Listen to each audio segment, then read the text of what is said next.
नमस्कार मंडळी, तुम्हा सर्वांचं नवीन एका व्हिडिओमध्ये खूप खूप स्वागत आहे. आता बघा उन्हाळा सुरू आहे. मग उन्हाळा म्हणलं की सगळ्यांच आयांची लगबगते म्हणजे उन्हाळी वाळवणाचे पदार्थ करण्याचे. तर आज आपण अर्धा किलो प्रमाणामध्ये पोहेचे पापड करत आहोत. ते सुद्धा एकही थेंब तेलाचा वापर न करता बरं का. हे पापड जरा सुद्धा बिघडू नये म्हणून छान टिप्स दिलेले आहेत. पहिल्यांदा जरी पापड केलात तर परफेक्टच जमणार. घरातल्या मंडळींनी जर पोहेंचे हे पापड जर खाल्ले ना तर दरवर्षी तुम्हाला ना हे पापड करायला सांगणार.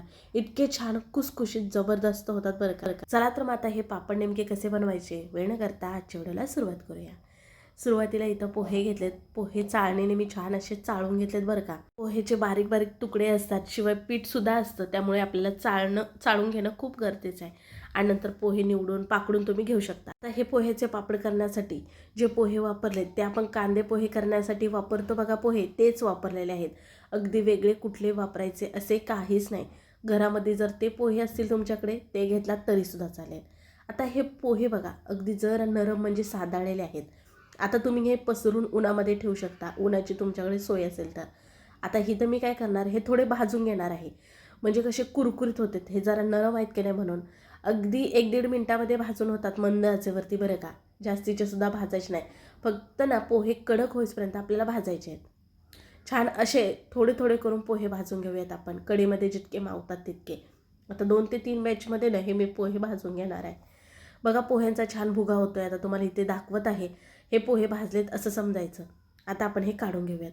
तर एखादा खाली ना कॉटनचा कपडा घ्यायचा आहे आणि हे भाजलेले पोहे काढून घ्यायचे आहेत. 2 बॅचेसमध्ये इथे मी पोहे हे भाजून घेतलेत बघा, आणि कपड्यावरती काढून घ्यायचे. भाजलेले पोहे गरम आहेत का नाही त्यामुळे कपड्यावरतीच काढायचे आहेत, भांड्यात काढायचे नाहीत. आता हे थंड झाल्यानंतर घरघंटीवरती दळायचं आहे. आता इथं माझ्या घरीच घरघंटी असल्यामुळे घरीच मी दळून घेतलं आहे. आणि बघा अर्धा किलो इतकं आपण हे पोह्याचं पीठ घेतलेलं आहे. आज आपण अर्धा किलोमध्ये हे पापड करत आहोत का नाही म्हणून. आता घरघंटी जर तुमच्याकडे नसेल तर हे पीठ का नाही मिक्सरला तुम्ही बारीक करून बारीक चाळणीने चाळून घेतलात तरीसुद्धा चालेल, कमी प्रमाणामध्ये असेल तर. पण तुम्ही जर 1 किलो 1.5 किलो प्रमाणामध्ये करत असाल तर गिरणीतनं पोहे हे दळून आणा. आता हे जे पीठ आपण अर्धा किलो घेतलं, तुम्हाला इथं वजनी प्रमाण दाखवलेलं आहे म्हणजेच की 500 ग्रॅम. आता हे काय करायचं आपल्याला चाळून घ्यायचं आहे बरं का. हे भाजल्यानंतर बघा छान कुरकुरीत होतात. मग तुम्ही ना सहज मिक्सरवरती दळून घेऊ शकता आणि असं चाळून तुम्हाला घ्यायचं आहे. बारीक पीठ असावं बरं का हे पापड करण्यासाठी पोह्यांचं पीठ. आता इथं थोडंसं पीठ बाजूला काढून ठेवलं, हे पुढे तुम्हाला सांगतेच. असं वेगळ्या वाटीमध्ये काढून ठेवूयात, कारण ही मोठी जी वाटी दिसते का नाही त्यांनी आपल्याला पाणी मोजून घ्यायचं आहे, कारण त्या मोठ्या वाटीनेच आपण पीठ मोजून घेतलं. 1 वाटी इतकं आपलं हे पोह्यांचं पीठ होतं. त्याच्यासाठी कढई इथं मोठी घेतली बघा, आणि त्याच्यामध्ये ना 1.5 वाटी इतकं पाणी घेत आहे बरं का. जितकं पीठ ना त्याच्या 1.5 पट इतकं तुम्हाला पाणी घ्यायचं आहे. आता आपण ह्याची खोय घेणार आहोत का नाही उकळ, त्याच्यासाठी इथं मी पाणी घेतलं आहे बघा. अगदी मोठं पातेलं वगैरे घेतलात तुम्ही तरीसुद्धा चालेल. आता ह्या पाण्यामध्ये आपल्याला घालायचे जिरे. अगदी तुम्ही पोह्यांच्या पापडामध्ये काहीच न घालता केलात तरीसुद्धा चालेल. तर इथं 2 चमचे जिरे मी मिक्सरला वाटले होते भरड असे, ते घालून घेतलेत. अर्धा चमच इतकी हळद घातलेली आहे, 1.5 चमच इतकं मीठ घातलेलं आहे, आणि कश्मीरी मिरची पावडर 1 चमच घातलेला आहे. त्याचबरोबर हिंग अर्धा चमच इतका घातलेला आहे. आता हे मिसळून घेऊयात, आणि ही कढई का नाही आपल्याला गॅसवरती नेऊन ठेवायची बरं का. आता तुम्ही इथे पापडखार घातला तरीसुद्धा चालेल, मी पुढे घालणारच आहे. ही कढई आता गॅसवरती नेऊन ठेवले, आणि आपल्याला काय करायचं, ह्या पाण्याला खळखळून उकळी येऊ द्यायची आहे. त्याच्यासाठी आता आपण ह्याच्यावरती झाकण ठेवूयात, म्हणजे का नाही ह्या पाण्याला लवकर उकळी येईल. एक साधारण मध्यम आचेवरती छान प्रकारे इथं बघा उकळी आले. आपण बघा ह्याच्यामध्ये पापडखार नव्हता टाकला, तर आपल्याला ह्याच्यामध्ये आता पापडखार घालायचा आहे. तर अर्धा किलोसाठी नाही तर मी अर्धा चमच इतकाच पापडखार घातलेला आहे. हा तुम्हाला कुठल्याही किराणा मालाच्या दुकानामध्ये मिळून जाईल, अगदी स्वस्तपणे मिळतो. छान प्रकारे ह्या पाण्यामध्ये मिसळून झाला की बघा आता जे पोह्यांचं पीठ आहे का नाही ते आपल्याला एका हाताने घालायचं आहे आणि दुसऱ्या हाताने ना असं घोटून घ्यायचं आहे, म्हणजे ना ह्याच्या गुठळ्या होत नाहीत बिलकुलसुद्धा. थोडं थोडं करून घालायचं बरं का, एकदम घालायचं नाही. आता सगळं इथं पीठ घातलेलं आहे. तुम्हाला वाटेल पाण्याचं प्रमाण जास्त झालं का, तर बिलकुलसुद्धा जास्त झालेलं नाही, कारण हे पोहे आहेत, पाणी जास्तच लागतं ह्याला. आपण तांदळाची खिचडी घेण्यासाठी बघा जितकं तांदळाचं पीठ तितकं पाणी घेतो, पण पोह्यांसाठी ना जरा जास्तीच पाणी लागतं बघा. खाली पूर्णपणे गॅस बारीक ठेवायचा बरं का, नाही तर तळायला आपलं ना बरंच असं चिटकलं जातं म्हणून. बघा छान प्रकारे मिसळून झालेलं आहे. हाताला पाणी लावून घ्यायचं आणि मग तुम्ही असं थापून घेतला तरी चालेल. आता याच्यावरती झाकण ठेवूयात आणि 10 मिनिटासाठी असंच ठेवणार आहोत. गॅस बंद करून घ्यायचं आपल्याला. मस्तपैकी आपल्या पिठाला दणकून वाफ बसते बघा. एक पिठाचा गोळा हातावरती घेऊन असा करायचा. याला क्रॅक वगैरे जात नाही, छान चिकना असा गोळा होतो बघा. आता हे पीठ छान आपलं वाफवलं समजायचं. आता काय करायचं आहे, आपल्याला हे पीठ जे आहे, जे उकड किंवा बरेच जण ह्याला खिची म्हणतात, तर ते आपण ना एका परातीमध्ये मोठ्या काढून घेऊयात. गरम गरम असतानाच हे पीठ मळायचं आहे बरं का, कारण थंड झाल्यानंतर का नाही मळता येत नाही, थोडंसं कडक पीठ होतं म्हणून. खूप गरम आहे का नाही म्हणून आपण उलताना नाही असं करून घेऊयात. आता आपल्याकडे बघा पावभाजीचा मॅशर तर असतोच का नाही, मग त्याने आपण मॅश करून घेणार आहोत. पण तो का नाही ओला जरा पाण्यानं करून घ्यायचा बघा, म्हणजे ना ह्याला पीठ चिटकत नाही. आणि छान प्रकारे असं मॅश करत राहायचं, म्हणजे छान पीठ अगदी मऊसूत होतं आपलं. ह्याच्या गुठळ्या जर असतील तर मोडल्या जातात. शिवाय असं केल्यामुळे आपल्या हाताला सुद्धा चटके बसत नाही. बरेच जण काय करतात, प्लॅस्टिकची पिशवी घेतात, त्याच्यामध्ये पीठ टाकून ना मळून घेतात. पण तसं कधीच करायचं नाही. मग पापड करण्याचा उपयोगच काय, कारण प्लॅस्टिक हे किती घातक आहे तुम्हाला माहितीच असेल. त्याच्यात आपण गरम पीठ त्याच्यामध्ये टाकून मळणं हे सुद्धा खूप अत्यंत असं चुकीचं आहे. त्याच्यामुळे काय नाही पावभाजीच्या मॅशरने मॅश करून आता हाताला पाणी लावून घेतलेलं आहे आणि हे पीठ मळून घेऊयात. आता हे थोडंसं हलकं गरम झालं बघा, मग आपल्या हाताला इतके चटके लागत नाहीत. मग हाताला थोडं थोडं पाणी लावून घ्यायचं आहे आणि हे पीठ मळून घ्यायचं आहे. खाली कपडा टाकायचा म्हणजे परात सरकत नाही.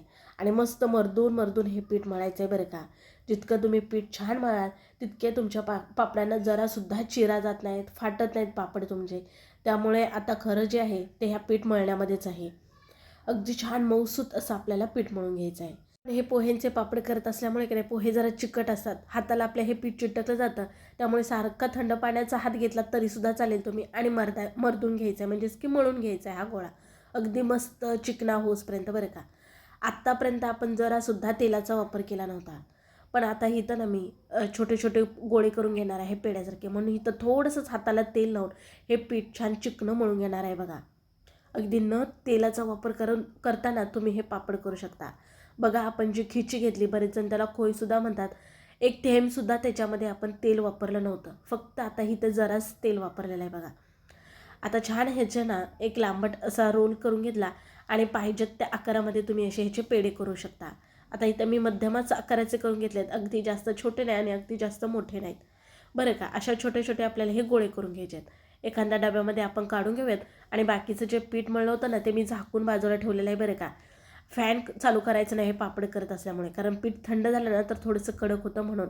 हवाबंद डब्यामध्ये हे पीठ भरून ठेवलं ना तर काय होतं माहिती आहे का, तसंच गरम कोमट राहतं, मग फटाफट आपल्याला हे पापड लाटायला येतात. आता बघा अगोदरच आपण थोडं सुकं पीठ ठेवलं होतं का नाही बाजूला, त्याच्यामध्ये हा गोळा बुडवून पापड हा लाटून घ्यायचा.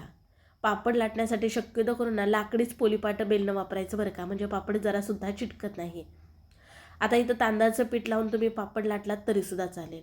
आणि पापड कसा असावा तर एकदम पातळ, छान पातळ पापड झाडून घ्यायचा, छान कुरकुरीत होतं. बघा इथं जरासुद्धा पापड चिटकत नाही, शिवाय पापड लाटत असताना चिरत नाहीत, त्याला तडा किंवा क्रॅक म्हणतात ना त्या जात नाहीत. बघा तुम्हाला इथं मी लाटून दाखवला पापड, कुठेही व्हिडिओ स्किप न करता. आणि आता अगदी तुम्हाला पिठाचा सुद्धा वापर करायचा नसेल तर पेपर सीट घ्यायची. आता ही गोळी जी आहे ती आपली थंड झालेलीच आहे का नाही, मग तुम्ही आता ह्याच्यामध्ये ठेवून लाटून घेऊ शकता. पण गरम कुठलाही पदार्थ प्लॅस्टिकच्या ह्याच्यामध्ये वापरायचा नाही बघा, म्हणजे तुम्ही प्लॅस्टिकच्या मध्येत घालून सुद्धा पापड लाटू शकता. आता इथं माझ्याकडे आहे हे पापड करण्याचं मशीन, तर त्याच्यामध्ये सुद्धा तुम्हाला पापड करून दाखवत आहे. आता सगळे जे पापड आहेत ना ते मी सर्व ह्या मशीनमध्येच करून घेणार आहे बरं का. म्हणजे कसं एकसारखे छान पातळ पापड ह्याच्यामध्ये होतात आणि ना तेलाचा वापर करता ना पिठाचा वापर करता हे पापड होतात. छान चकाकी येते बरं का ह्या पापडाला, ह्या मशीनमध्ये केल्यानंतर. बघा दोन्ही बाजूनी इथे मी दाबून घेतलं, अगदी छान पातळ असा आपला पापड तयार होतो. आता हे पापड मी घरातच सुकवत आहे फॅनखालीच बरं का. बघा फॅनखाली कपडा अंतरलेला आहे आणि हे पापड असे तुम्हाला सुकवायचे आहेत. अगदी तुमचे संध्याकाळपर्यंत पूर्णपणे हे पापड हडकलेले असतील, वाळले पूर्णपणे जात नाहीत, पण हलका पूर्ण ह्याचा ओलसरपणा कमी होतो. आता बाकीचे जे पापड होते ना ते सुद्धा ह्या पद्धतीने करून घेतलेत बघा मशनीने. काही लाटून सुद्धा मी पापड करत आहे आणि सर्व पापड करून घेतले. अगदी जवळजवळ नाही तर पाऊण तासामध्ये माझे सर्व हे पापड करून झालेत, अर्धा किलोचे. इतके फटाफट होतात. आता हे पापड बघा दिवसभर फॅनखाली होते तर असे हडकलेले आहेत, म्हणजे त्याचा ओलसरपणा कमी झालेला आहे. आता संध्याकाळच्या वेळेस मी काय केलं, हे पापड सगळे का नाही पलटी करून घेतलेत बघा, म्हणजे दुसऱ्या बाजूनसुद्धा सुकले जातील.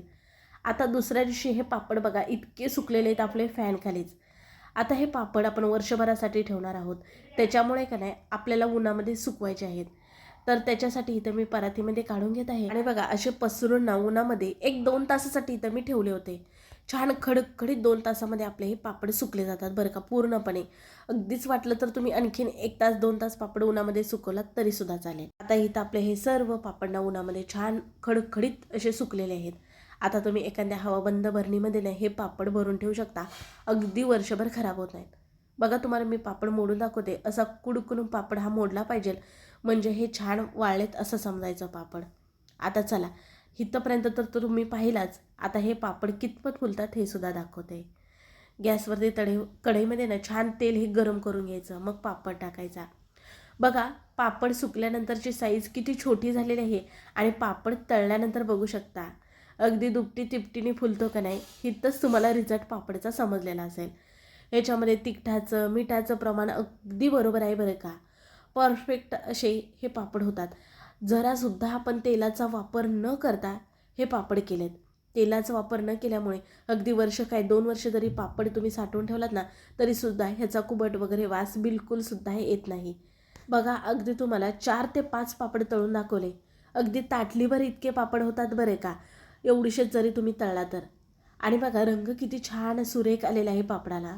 नक्कीच तुम्ही सुद्धा ना सांगितलेल्या सगळ्या टिप्स वापरून ना हे पापड करू शकता.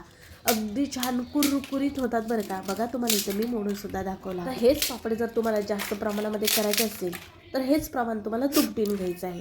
बाकी ह्याच्यामध्ये बिघडण्यासारखं काहीच नाही. अगदी छान तुम्हाला टिप्स दिला म्हणजे तुमचे सुद्धा असे पापड परफेक्ट होणार. बघा हा पापड तळण्याच्या अगोदर केवढूसा होता आणि तळल्यानंतर कितपत झालेला आहे. आता तुम्हाला ही रेसिपी पोह्यांच्या पापडाची कशी वाटली नक्की कमेंटमध्ये सांगा. व्हिडिओ जरासुद्धा आवडला तर पटकन एक लाईक ठोका. व्हिडिओ शेअर करा तुमच्या मित्रमैत्रिणी परिवारामध्ये, म्हणजे ते सुद्धा करून पाहते. हो असे छान नवनवीन व्हिडिओ पाहण्यासाठी चॅनलला सबस्क्राईब करा. तुम्ही सुद्धा हे पापड करून मला नक्की कमेंटमध्ये कळवा. चला मग पुन्हा भेटू नवीन रेसिपीमध्ये.